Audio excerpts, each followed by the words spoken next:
is breaking news. We have breaking news that's happened. The U.S. Supreme Court makes a decision on a Mississippi case that will overturn the federal guaranteed right to abortion, Roe v. Wade. Yeah, this opinion overrules Roe, the federal right to an abortion. This all stems from that lawsuit in that case from right here in the Mid-South. It was the Dobbs case in Mississippi. Yeah, I was checking with Kirsten Garris. What's the mood? What's the reaction there, Kirsten?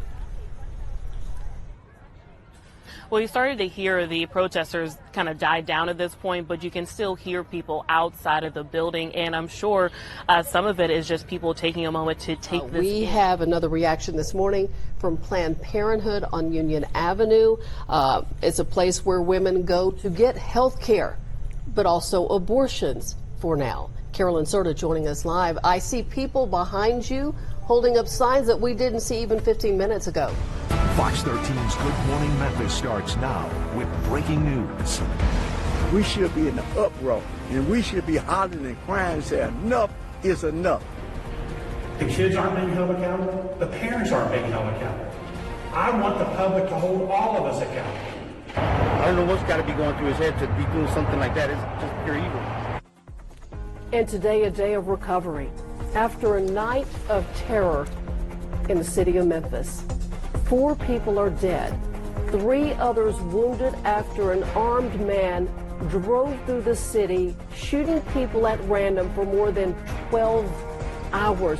Unbelievable. We're getting orders to shelter in place last night from police. Yeah, essentially the city was on lockdown, and this morning we have team coverage across the city as we learn more about the accused gunman and we learn more about the victims in this tragedy. Thanks for joining us on this Thursday. I'm Ernie Freeman. And I'm Valerie Calhoun. Fox 13's Good Morning Memphis starts now. No justice! No peace! No justice! No peace! No justice! No peace! All city! Our city! All city! Our city! We will make space for peaceful protests, but at the same time, we want to protect our city. It's terrible, it's horrendous, but we're going to get through this. Protests sparking out not just in Memphis, but nationwide for Tyre Nichols. This after that violent and disturbing police footage of the moments leading to the beating that eventually killed him has been released. The video is hard to watch, but we're going to be sharing it with you here and have all the latest information in the death investigation of Tyre Nichols. Thank you so much for joining us on a special edition of Good Morning Memphis on a Saturday. I'm Dakari Turner. Good morning, and I'm Valerie Calhoun. It's 7 o'clock on this Saturday. It's January 28th, and this morning, I think all of us who saw the video are still feeling, well, the aftermath of the release of it. All right, so here's what we know right now. Since that video was released, 2 Shelby County Sheriff's deputies have been relieved of duty after Sheriff Floyd Bonner watched the video, he said, for the first time. And we know what the Memphis Fire Department is reviewing that footage, or that they are. They did not get a chance to view the full video until yesterday. And protesters took the streets. By the way, the EMTs you can see standing around and not rendering aid to Tyre Nichols. But after that video, in fact, as the video was being released, protesters left Martyr Park in Memphis. This is breaking news. All right, breaking news happening right now. The family of Tyre Nichols and their attorney, Ben Crump, coming to the microphone for that news conference. That's right. And this after the 5 former Memphis police officers had their first day in court. That was in the last hour. They're getting set up right now, waiting for everyone to get in place. This is Benjamin Crump, Rovon and Rodney Mills, the parents of Tyre Nichols. I got some information. I need to get let out. I need to talk to the news people. He said, I need help. I'm going to harm myself. I'm going to kill everybody. And I said, bro, you can't do that. I felt like my life really was in danger at the moment. So a shot fired directly into the Fox 13 station here, and then an hours-long barricade situation that shut down the Highland Strip. Yeah, what an afternoon yesterday. Nobody was injured. That is the good news. But I got to tell you, people, including us here at Fox 13, are rattled by this act of violence directed at our station. We're detailing everything we know about it right here on Fox 13. And Good Morning Memphis at 9:30 starts right now. I'm glad you're with us. I'm Valerie Calhoun. Yeah, I'm Ernie Freeman. We're at 9:31 on this Wednesday morning. It is May 3rd, and we're following every angle of this gunshot being fired at our place of work. Came right to our front door. And shot through it. Yeah. This is the man arrested, Jared Nathan. He should be in court any time now by video arraignment. We do have Fox 13's Jeremy Pierre in the courtroom right now. This is a live look. We're going to share more about what happens in court once we get that information, but rest assured we're on it. Fox 13's Good Morning Memphis starts now. And he kept on shooting and shooting and shooting.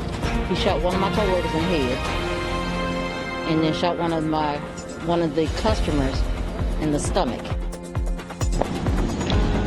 Nothing like this has ever happened in Collierville. 13 people shot at the Kroger behind us, one dead in this community in shock this morning. Absolutely. Thanks for joining us. I'm Ernie Freeman. The police chief calling this the most horrific event in Collierville history. I don't think any. Winter storm Thursday, ice storm warning in effect, winter storm warning in effect depending on where you live. I'm Valerie Calhoun. Yeah, I'm Ernie Freeman. We're at 6 o'clock now. The question now is just how bad will it get? We have a team of reporters and meteorologists scattered all across the Mid-South, going to keep you in the know this morning. Let's check in with Fox 13's Jeremy Pierre. He's live in Southwest Memphis, where a huge tree has come down on power lines, on cars, everything. JP, it's a mess.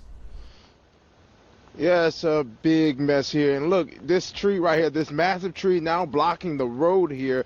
A few people have been. Our team coverage continues. We have a tree down in East Memphis.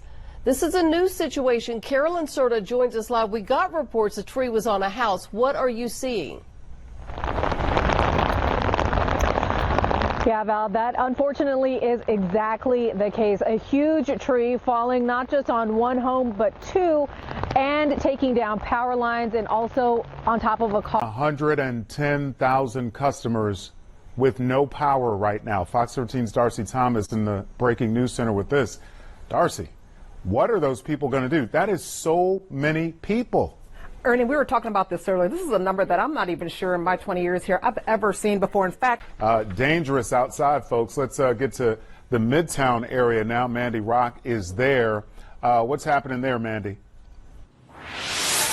Yeah, Ernie, we've got a very dangerous situation going on over here. We're in the Midtown area. Lamar and Worthington is where we're at. And just take a look at this huge tree. With breaking news. So we do have breaking news. Fox 13 sources tell us the body found yesterday is that of kidnapped Eliza Fletcher, the Memphis mother and teacher, taken while jogging Friday morning. And we have team coverage with Fox 13's Jeremy Pierre, where the body was found. And Fox 13's Carolyn Serta breaking down the timeline of this investigation, what we expect to happen in court today. All right, Sheila, a devastating loss. 4 children killed in an apartment fire, the youngest one just a 1-year-old baby. Fox 13's Mandy Rock joining us live from South Memphis. And Mandy, we know earlier this morning the fire department returned to that scene. What can you tell us? Yeah, absolutely. And I can tell you